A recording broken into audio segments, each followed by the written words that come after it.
Se pretende apoiar nosso canal e ajudar na geração contínua de conteúdo para você, é fácil. Basta visitar o link da lojinha na descrição sempre que precisar comprar algum produto. Com esse gesto simples, você estará oferecendo um apoio valioso. Em minha escola, na Índia, havia um garoto que tinha sido trazido por seus pais. Nós costumávamos aceitar apenas crianças com menos de 12 anos de idade. Mas ele era bem mais velho. Eu lhe disse que poderia ficar com uma condição, se estivesse disposto a ser bom. Tive uma conversa sincera com o garoto e lhe disse: você decidiu fumar e seus pais não querem que fume.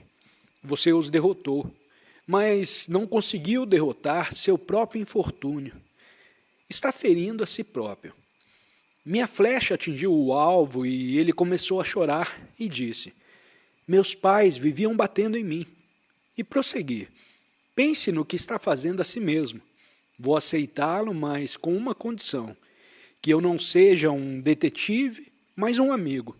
Enquanto estiver disposto a corrigir seus erros, conte comigo. Mas se mentir, não farei nada para você. A mentira destrói a amizade. Portanto, nunca minta para mim. Após aceitá-lo, lhe prometi: quando você quiser fumar, eu mesmo lhe darei cigarros. Um dia ele veio a mim e disse: estou com uma vontade doida de fumar. Dei-lhe dinheiro e o garoto mal podia acreditar no que via. E balbuciou: fique com ele. Ele não queria o dinheiro. Insisti para que saísse e fosse comprar os cigarros, mas ele se recusou. E ao fim desse cabo de guerra, declarou: talvez o senhor não acredite, mas perdi a vontade de fumar. O resultado do ensino e da disciplina foi que ele finalmente se tornou um santo. Despertei sua consciência espiritual. O ponto máximo desta consiste no esforço íntimo para subir rumo à felicidade perene. Poucas pessoas fazem esse esforço. Você, no entanto, deve se esforçar sem descanso para ser bom. Mesmo que seus pecados sejam profundos, como o Oceano Atlântico, ao longo de umas poucas encarnações você se tornou um ser humano. Porém, ao longo da eternidade, é um filho de Deus. Por que pensar em você mesmo como um pecador? Isso pode ser correto algumas vezes, em nome da humildade, desde que se concentre na grandeza de Deus e não em sua insignificância diante dele. Mas para que insistir na negatividade e na limitação? Se você quer encontrar algo valioso, sepultado sob um deslizamento de terra, não ficará pensando nesse objeto enquanto estiver removendo a lama? Porém, se prestar atenção apenas na lama, poderá esquecer o verdadeiro propósito de cavar e desistirá da tarefa. Não sejamos suscetíveis demais, nem tenhamos autopiedade. Isso aumenta nossa supersensibilidade. Você talvez esteja alimentando queixas contra alguma coisa, sem ninguém saber do que se trata. O melhor a fazer é olhar para dentro de si mesmo e remover a causa dessa sensibilidade. Muitas pessoas acham que devem ter piedade de si próprias e que a autopiedade lhes trará algum alívio. Mas a autopiedade é um vício como o ópio. Toda vez que um viciado em ópio toma a droga, ele mergulha mais fundo no vício. Seja duro como aço contra a autopiedade. Se o fogo da sensibilidade penetrar em seu coração e você permitir que ele fique lá, esse fogo devorará as fibras de sua paz. Você mesmo é que deve ter forças para controlá-lo, sabendo que a supersensibilidade é um agente do diabo, empenhado em destruir sua paz. Toda vez que a sensibilidade visita seu coração, ela desconecta você da canção divina da paz, que poderia soar em seu íntimo, caso você não fosse tão sensível. Quando a sensibilidade se manifestar, Procure dominar suas emoções e não ponha a culpa nos outros. Assuma a responsabilidade por ela. Essa é a única maneira de repeli-la. Aquele que nasceu com alguma deficiência deve resistir bravamente à tentação de se embriagar com a autopiedade. Ter dó de si mesmo é diluir a capacidade interior de vencer. Afirme ao contrário, não existem obstáculos, apenas oportunidades. Não ponha culpa em ninguém, nem mesmo em si próprio. Queixas e acusações não apagam o que foi feito. Apenas confirmam sua dependência de circunstâncias sobre as quais verdadeiramente você não exerce mais controle. Busque Deus no silêncio interior, reconcilie-se com aquilo que é e com aquilo que precisa ser feito para isso. Você pode remodelar todos os karmas, desde que doravante viva para a consciência da alma. A tristeza não é combatida com a tristeza, mas com a alegria.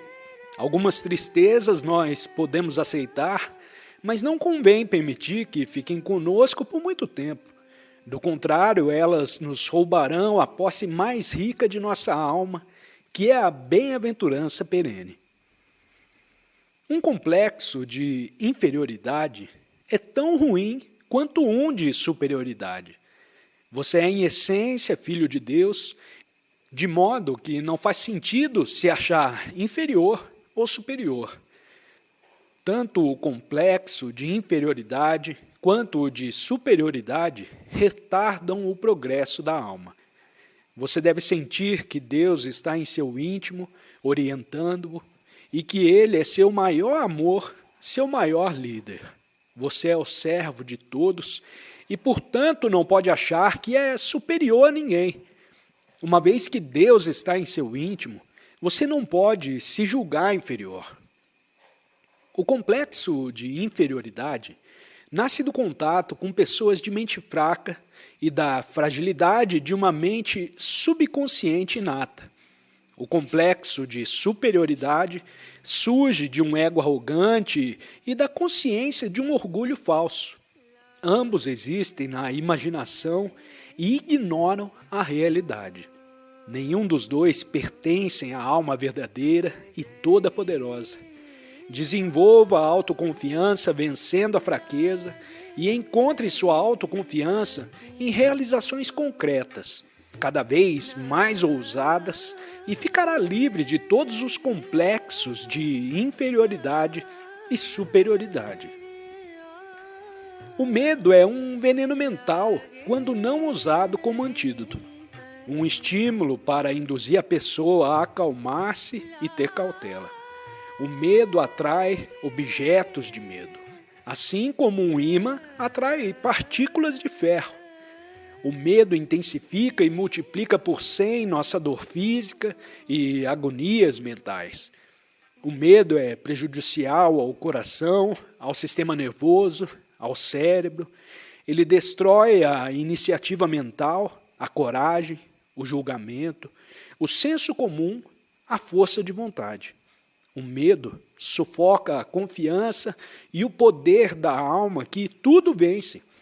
Quando alguma coisa ameaçar prejudicar você, não estrangule seus poderes mentais criativos com o medo. Use-o como um incentivo para encontrar soluções práticas contra o perigo. Diante de uma ameaça, não fique parado. Faça algo a respeito, reunindo com calma todo o poder de sua vontade e julgamento. O medo do fracasso ou da doença se alimenta de pensamentos insistentes em possibilidades adversas, até que estas se enraizem no subconsciente e, por fim, no superconsciente.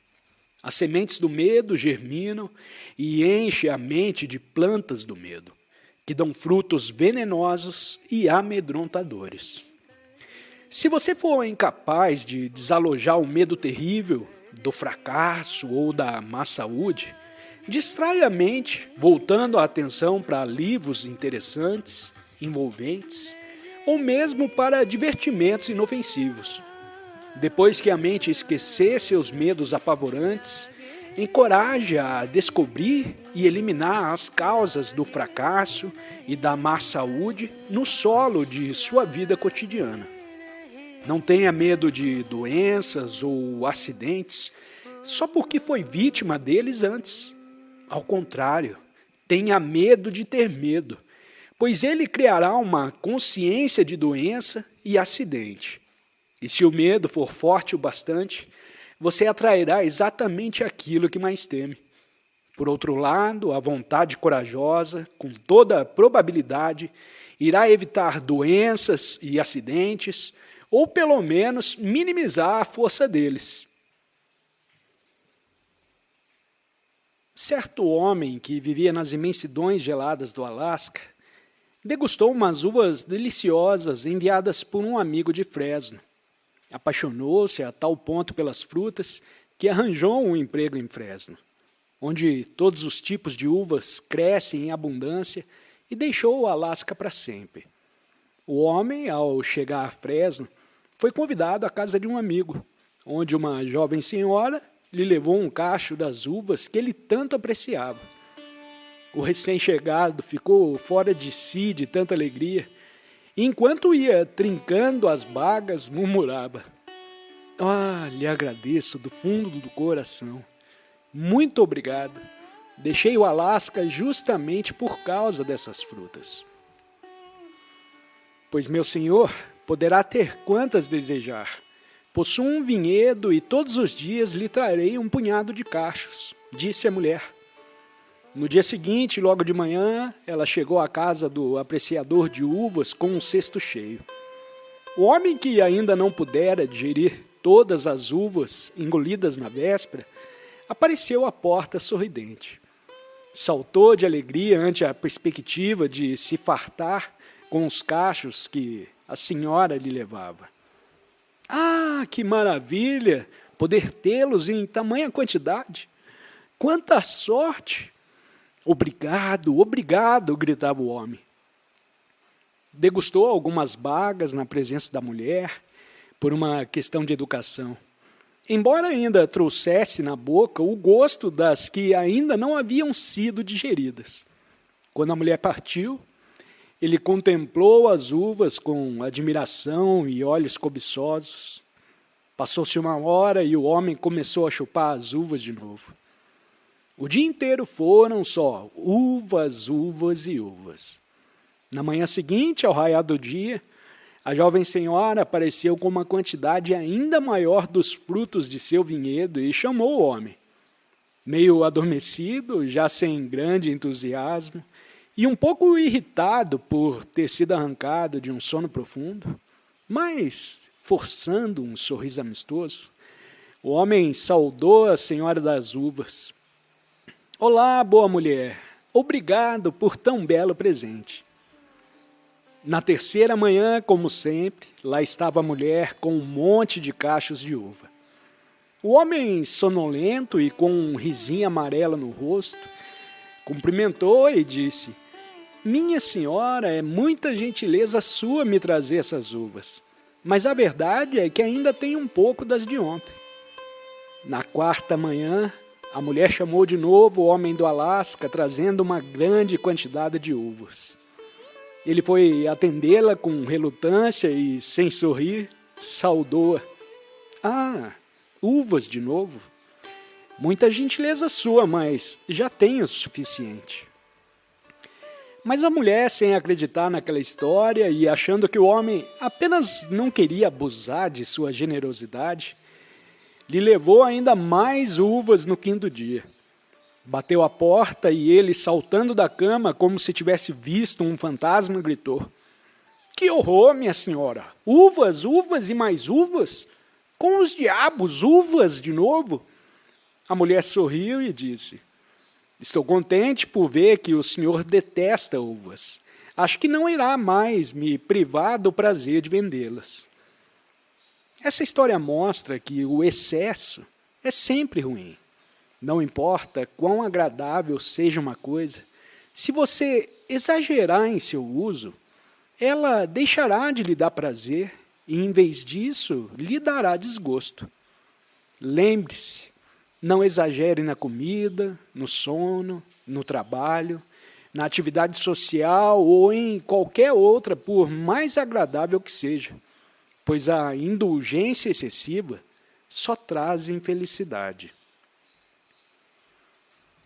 Convém distinguir entre o necessário e o supérfluo.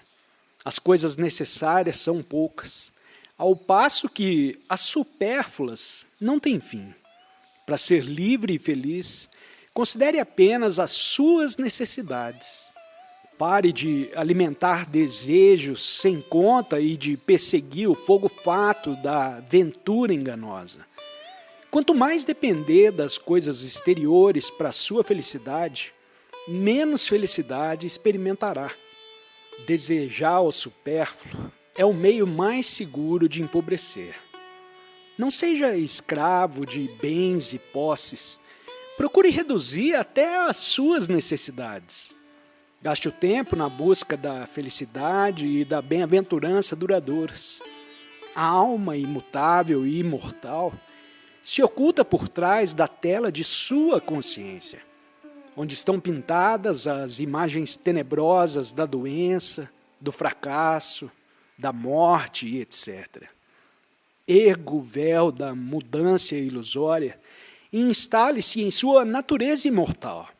Entronize sua consciência instável na imutabilidade e serenidade interiores que são o trono de Deus. Faça com que sua alma manifeste bem-aventurança dia e noite.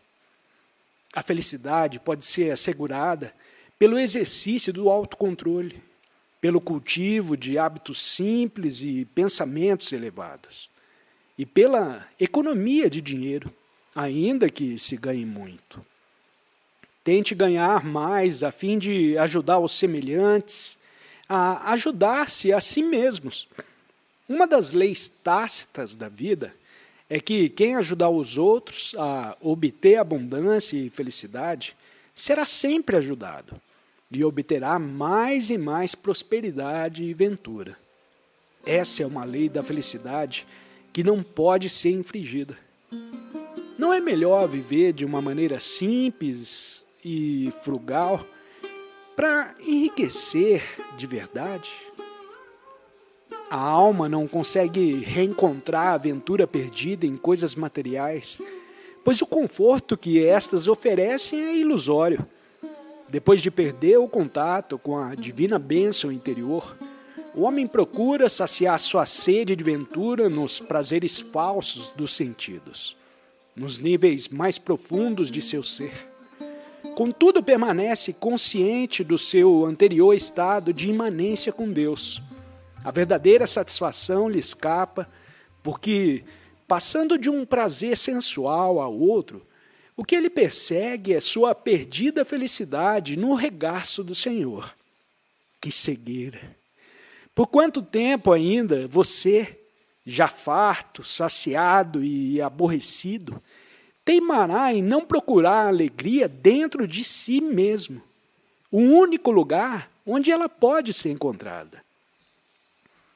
Pense por um instante no que Jesus Cristo teria querido dizer com as palavras: segue-me e deixa aos mortos os sepultar os seus próprios mortos. O significado é que a maioria das pessoas está morta sem saber. Elas não têm ambição, iniciativa, entusiasmo espiritual, alegria na vida. Para que viver dessa maneira? A vida deveria ser uma inspiração constante.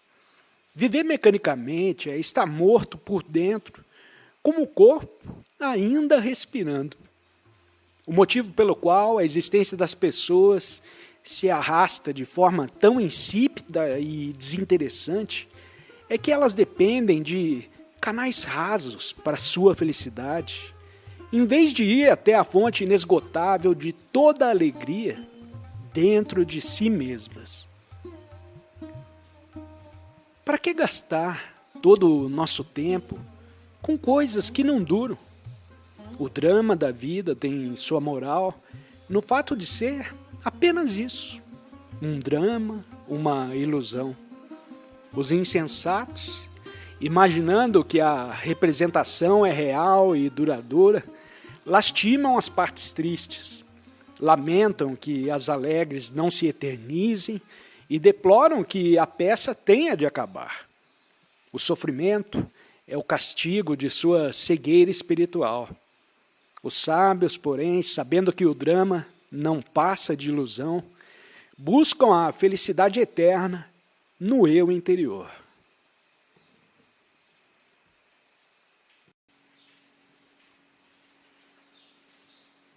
Buscar a felicidade fora de nós mesmos é como tentar agarrar uma nuvem. A felicidade não é uma coisa, é um estado mental. Precisa ser vivida. Nem o poder mundano, nem os esquemas de ganhar dinheiro poderão jamais captar a felicidade. A inquietação mental resulta de uma percepção voltada para fora. E essa inquietação significa que a felicidade sempre se mostrará esquiva. O poder temporal e o dinheiro não são estados da mente.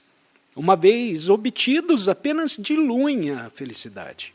Com certeza, não a podem concentrar. Quanto mais dispersamos nossas energias, menos poder nos sobra para aplicar a um empreendimento específico. Os hábitos envolventes da preocupação e do nervosismo brotam de profundezas abissais no subconsciente, lançando tentáculos à volta de nossa mente e eliminando de vez toda a paz interior que porventura tenhamos desfrutado. A verdadeira felicidade nunca será encontrada fora do eu. Quem a procura ali age como se estivesse à cata do arco-íris em meio às nuvens. Como as rosas passageiras, inúmeros seres humanos aparecem diariamente no jardim da terra.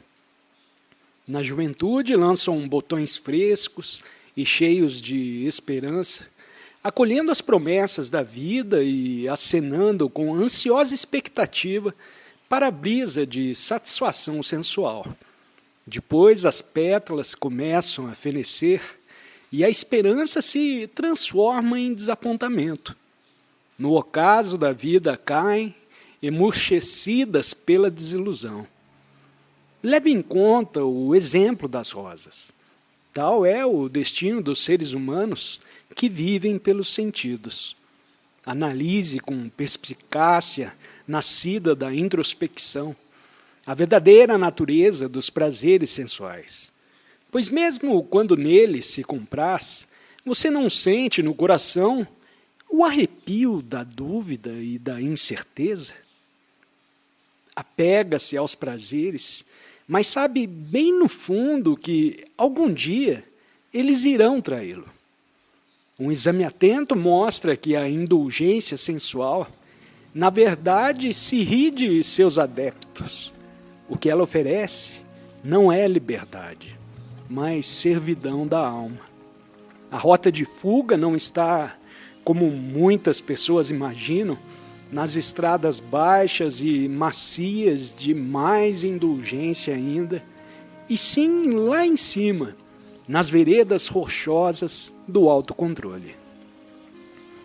As pessoas se esquecem de que o preço da luxúria é o desgaste crescente da energia nervosa e cerebral, com o inevitável encurtamento de sua perspectiva de vida.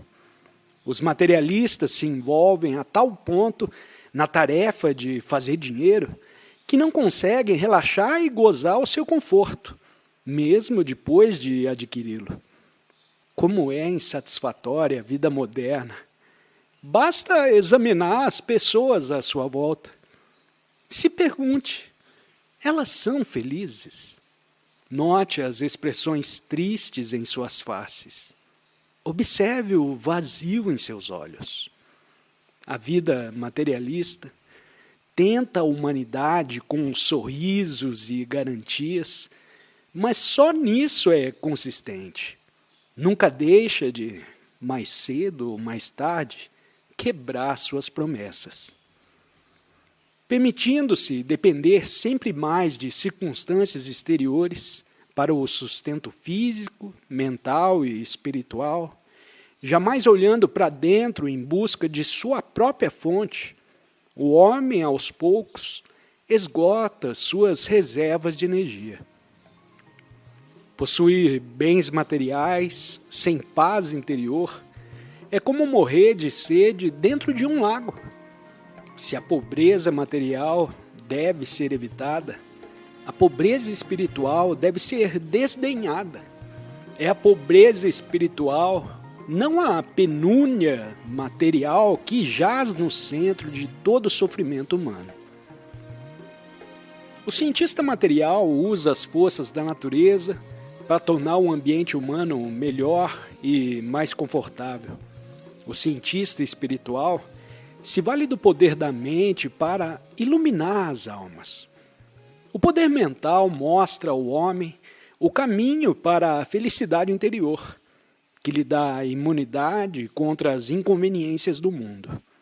Dos dois tipos de cientista, quem, a seu ver, presta os melhores serviços? O cientista espiritual, é claro. Amor puro, júbilo sagrado, imaginação poética, bondade, sabedoria, paz e felicidade são sentidos primeiro dentro, na mente ou no coração, e só depois se transmitem pelo sistema nervoso ao corpo físico. Compreenda e sinta as alegrias superiores da vida interior e você acabará por preferi-las aos prazeres transitórios do mundo. Todos os prazeres físicos se manifestam na superfície do corpo e são captados pela mente por intermédio do sistema nervoso.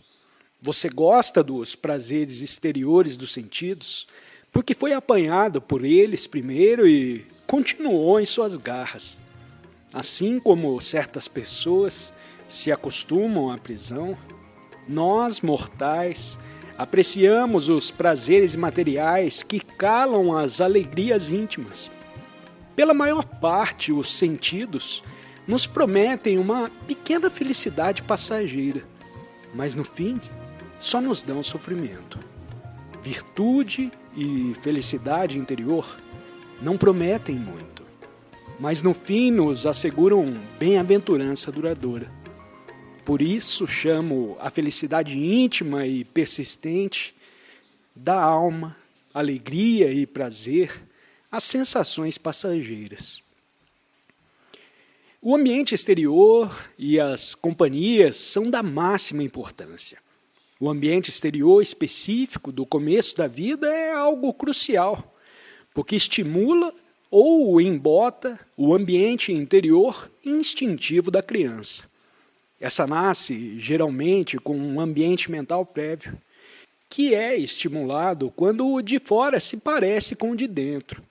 Entretanto, se diferentes, o de dentro irá com toda probabilidade ser suprimido.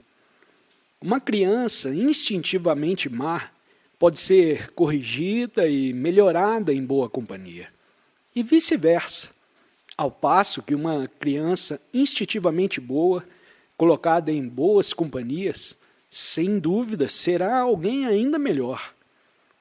Você já refletiu seriamente no motivo pelo qual gosta dos prazeres transitórios e enganadores, de preferência a paz e alegria duradouras da alma, encontradas de maneira tão clara na meditação e por ela intensificadas? Isso se dá porque, a princípio, você cultivou o hábito de aceder aos prazeres dos sentidos e não cultivou as alegrias superiores da vida interior proporcionadas pela meditação. Compreenda e sinta essas alegrias íntimas e logo as preferirá aos prazeres fugazes do mundo.